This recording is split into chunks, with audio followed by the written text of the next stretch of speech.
nubes que reflejan el dolor que ha inundado mi raíz. Las veo y se dispersan como espuma en el oleaje eterno. ¡Qué fortuna, qué fortuna! La vida floreciendo.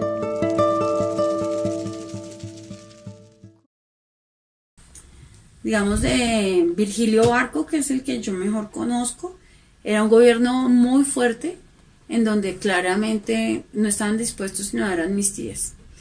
Eso desde el punto de vista de las víctimas es mucho, porque simplemente yo me olvido de lo que usted hizo y no sé qué es lo que fue hizo. ¿Qué tiene de chévere la amnistía? Que yo olvido lo que hizo el victimario, pero olvido también lo que hizo el Estado.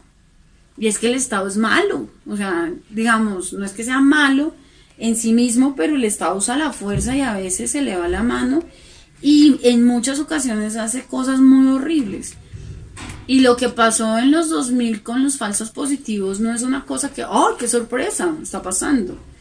No, en los 80s y 90s, si ustedes leen sobre paramilitarismo en Colombia, se van a dar cuenta que el general Rito Alejo del Río no es un señor, una manzana podrida, sino es una cosa que pasa en muchas, digamos, era más regular de lo que se quería mostrar. Cuando Gaviria, realmente tras Clara fue muy poquito y no se llegó a ninguna parte.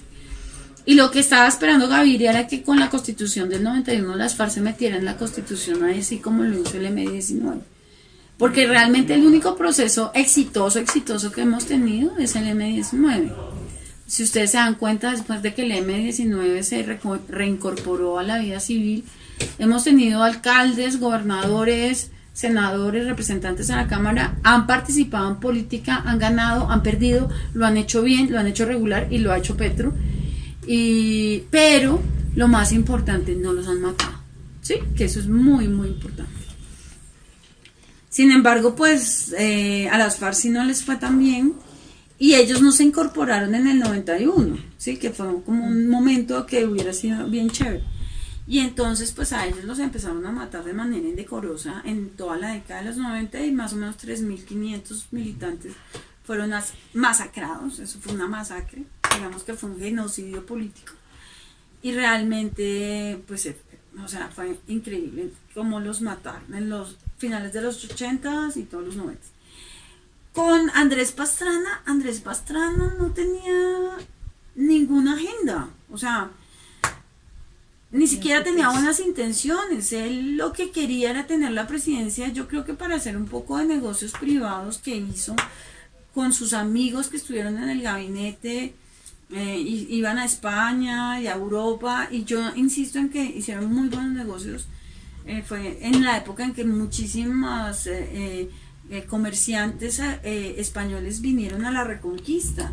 Yo no sé si ustedes se dan cuenta, el BBVA, el Banco Santander, una cantidad de empresas que vinieron y entiendo, y esto es un chisme, no es nada que a mí me conste y que lo podamos decir, pero digamos que ahí había una, ¿cómo decirlo? Pues lo chévere de la guerra es que usted esconde muy bien la corrupción, ¿sí?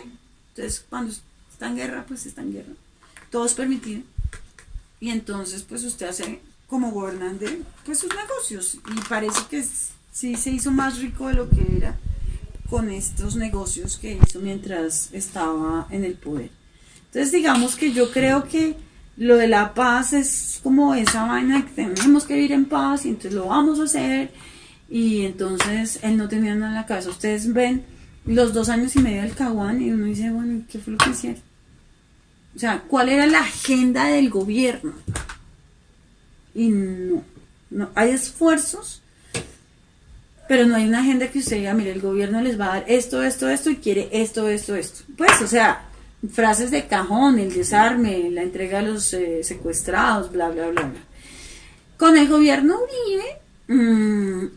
Uribe hizo muchas cosas que ahora dice que no hizo. Pero les dejó libres gentes, les entregó cosas, estuvieron muy dispuestos a dar una zona de distensión como la del Caguán, un poco más pequeña, en el Valle del Cauca. Y de eso hay registros en video y donde el presidente Uribe lo ofrecía. Lo que pasa es que las FARC militarmente están muy bien atrincheradas. O sea, las FARC, a diferencia del resto de guerrillas colombianas, es una guerrilla que militarmente estaba muy bien armada, ¿sí? O sea, uno puede decir que el Mono Jujuy era un hijo de la chingada porque lo era un matón, era un no sé qué dice más, pero una súper estratega militar. Yo creo que el haber tenido a este señor Juan Manuel Santos como ministro de la Defensa fue fundamental para Uribe, porque el tipo entendía de estrategia y dejaba que sus generales hicieran todas las locuras que hicieron. Gracias a eso, a esas, digamos, a esos golpes, a que digamos, al ejército empezó a tener helicópteros y a tener helicópteros que bombardeaban y que hacían todas estas cosas y que podían matar, digamos, mandando bombitas a los campamentos. Yo creo que eso hablando mucho a las FARC. La otra cosa es que las FARC era una guerrilla que ya era de tercera generación, o sea, pues además Jacobo Arenas y Tiro Fijo, pues murieron de viejos, ¿sí? Entonces uno dice, bueno, ya. Mataron a Cano, que Cano era, entonces, el que ahora está en el monte esperando que algo suceda, era un tipo que era más político que militar. Entonces, digamos que los militares empezaron a hacer menos, o es mi impresión, en la guerrilla y estaban mucho más, ¿cómo se dice? Estaban mucho más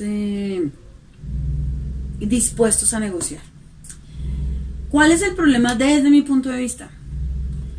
Es que no, mejor dicho, las FARC está dispuesta a dar la verdad, a decir la verdad, pero los políticos no, ¿sí? O sea, hay sectores de la política colombiana a los cuales no les interesa hablar de la verdad. Por ejemplo, estoy pensando en las masacres de El Aro, de Oveja, Sucre, de todas esas masacres que hicieron los paramilitares con la anuencia y presencia del Estado, ¿sí? Mapiripán, todo eso. Eso no solamente eran los agentes del Estado, sino muchos de nuestros grandes prohombres que están involucrados ahí, ¿sí? Entonces yo creo que, digamos, hay mucha gente que vive mejor en la guerra o en el conflicto armado que digamos, en una paz negociada. La corrupción en Colombia es altísima, pero no se nota tanto cuando estamos buscando la paz, porque estamos en guerra. Porque entonces tenemos cosas como oleoductos explotados, como secuestros, como tomas, como ese tipo de cosas que ustedes no vivieron o no se acuerdan, porque pues llevamos 8 años de proceso de paz y la cosa ha venido bajando, y uno en Bogotá no se da cuenta tanto. Pero por ejemplo yo que pues tengo cierta edad, más de 50 años, yo me acuerdo en la década de los 80 en donde usted se acostaba y no sabía dónde iba a estallar la bomba. Y hubo meses en donde estallaban bombas en Bogotá todos los días. Pequeños petardos, grandes petardos y bombas de verdad. Entonces, digamos que fuimos una generación anestesiada al conflicto. Y entonces, pues, yo no creo que este gobierno haya cedido en muchas cosas. Yo creo que los negociantes eran muy responsables. Creo que las FARC estaban muy cansadas. Y creo que la negociación no estuvo mal. O sea, ¿en dónde se cedió? En lo de las penas. ¿Sí? Las penas privativas de la libertad. Que dice uno, pero o sea, 8 años, ¿no? No es mucho.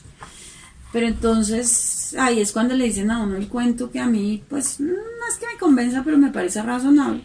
Es que yo convengo esto y evito que mueran todas estas personas. O sea, eso es, digamos, la negociación. Y es que estoy negociando, no estoy haciendo una entrega. Entonces, creo que en donde más se dio fue en eso, Creo que no se dio nada en lo que tenía que ver con verdad y justicia, que me parece importante. Creo que la Comisión de la Verdad y la JEP son muy importantes. Y en este momento yo veo que quienes están en contra de eso, de la Comisión de la Verdad y de la JEP, son personas que pertenecen al establecimiento. Es decir, personas a las cuales en algún momento de sus vidas hicieron algo dentro del conflicto que no les interesa que se sepa. No necesariamente FARC, no necesariamente ejército. Pueden ser otros, ¿no? Pueden ser ricos. Porque en lo que yo estudio, que es la tierra, pues detrás del despojo de tierras no estaban los paramilitares únicamente. Hay muchas zonas del país en donde los paramilitares lo único que hicieron fue sacar a la gente. Pero fueron las personas de bien las que se quedaron con la tierra. Entonces, pues a mí no me gustaría, si yo soy chévere y de moda y no sé qué, que me dijeran que gracias a mí el país está lleno de sangre. Entonces, eso tiene mucho que ver. O sea, la de las FARC involucraba cosas que no involucraban las anteriores. En las anteriores básicamente se buscaba una amnistía y participación en política, ¿sí? O sea, era lo que se estilaba en la época. Pero con el Estatuto de Roma, con la Corte Interamericana de Derechos Humanos, con unos estándares que se fueron construyendo y diciendo, mire, es que, bueno, sí podemos hacer la guerra, pero ya no podemos hacer lo que hacíamos hace 50 años, es andar quemando gente viva entre los hornos, todas esas porquerías que hicieron los europeos y los norteamericanos, que eran unas chandas, como mandar bombas atómicas a la población civil, ese tipo de cosas. Empezamos a decir, ¿sabe qué? No. Bueno, no empezamos a decir, empezaron a decir, porque no fuimos nosotros, sino ellos los que impusieron esos estándares. Y entonces, cuando llegamos al Acuerdo de La Habana, los señores de las FARC tenían unas pretensiones, pero el gobierno nacional también tenía otras. Entonces,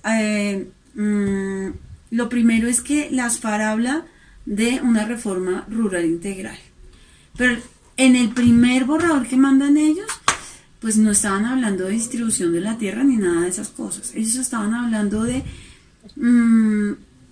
reconocimiento de la propiedad privada y sobre todo de la propiedad campesina. ¿Por qué?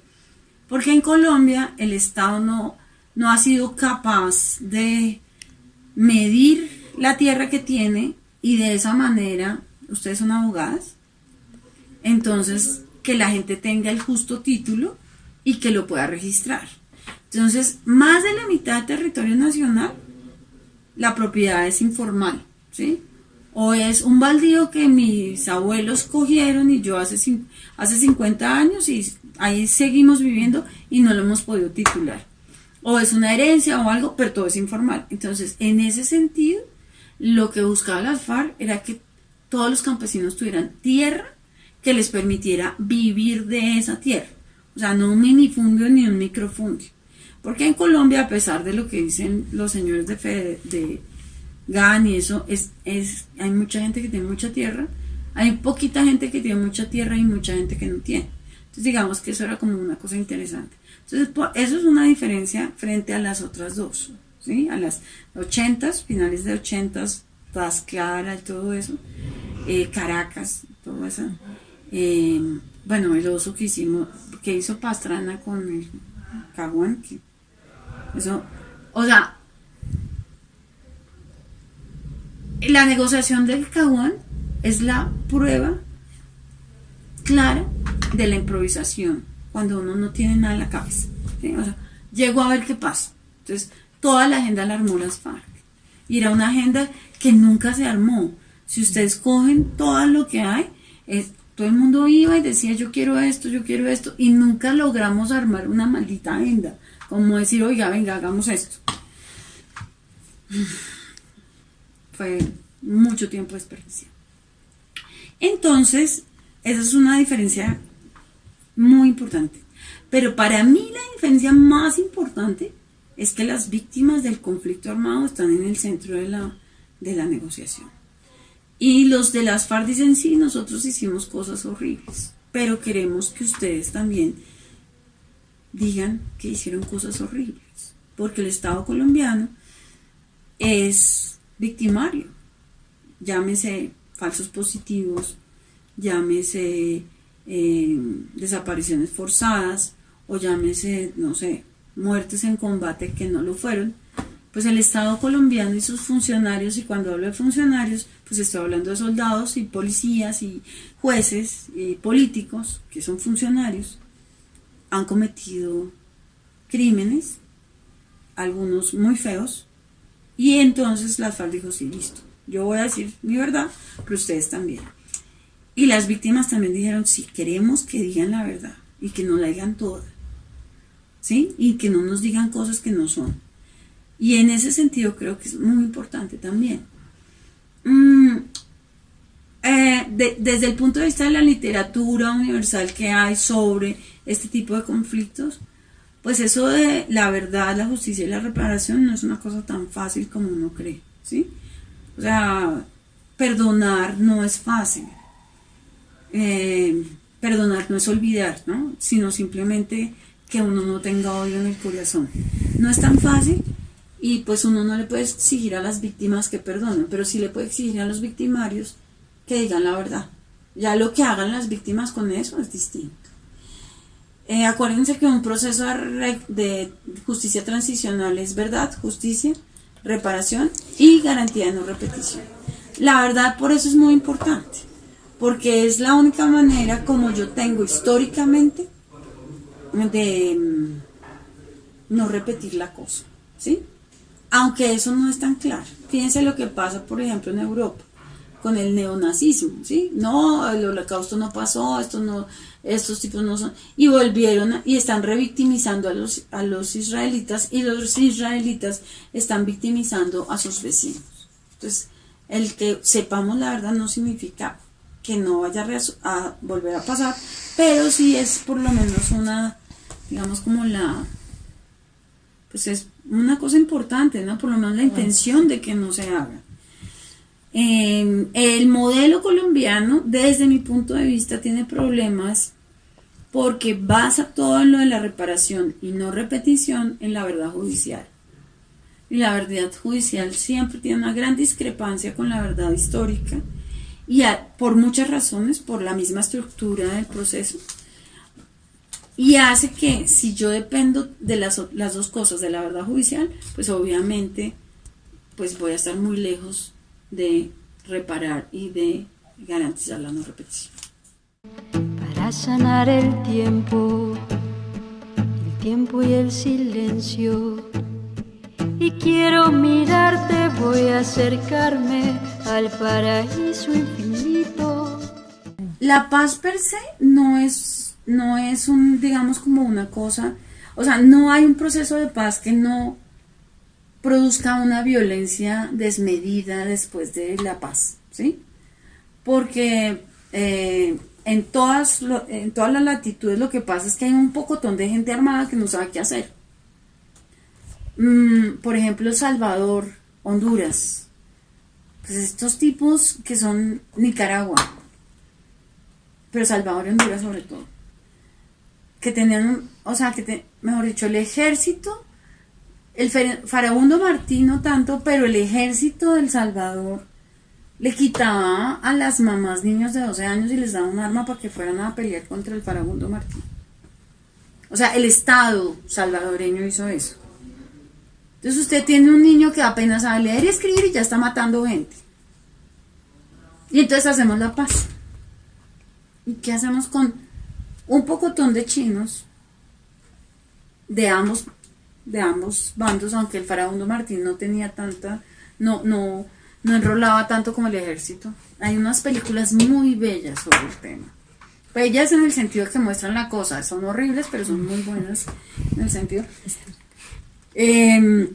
Estéticamente son muy bien hechas, en donde muestran esa realidad. Pues hay mucha gente que lo único que ha hecho en la vida es ser violento, matar, tratar de no dejarse matar, y entonces pues quedan ahí y pues sé que se venden al mejor postor. Entonces empiezan las economías ilegales, narcotráfico, minería, armas, trata de blancas, todo eso está envuelto en las sociedades posconflicto en América Latina y más específicamente en Centroamérica. Entonces, pues yo creo que eso también nos pasa, no con la fuerza que los enemigos de la paz quisieran, pero sí evidentemente está pasando. O sea, pues sí hay disidencias de las FARC, sí está Chucho o Chocho, o como se llame, que todavía no lo hemos podido matar porque cada vez que aparece muerto, aparece que no estaba muerto, que andaba de parranda. Y pues yo creo que en menos de 3 años vamos a estar otra vez. O sea, no hay que mirar tanto a Venezuela, hay que mirarnos más nosotros. Porque Venezuela sí tiene muchos problemas, pero nosotros estamos al borde del precipicio con una cantidad de gente empujando para caernos.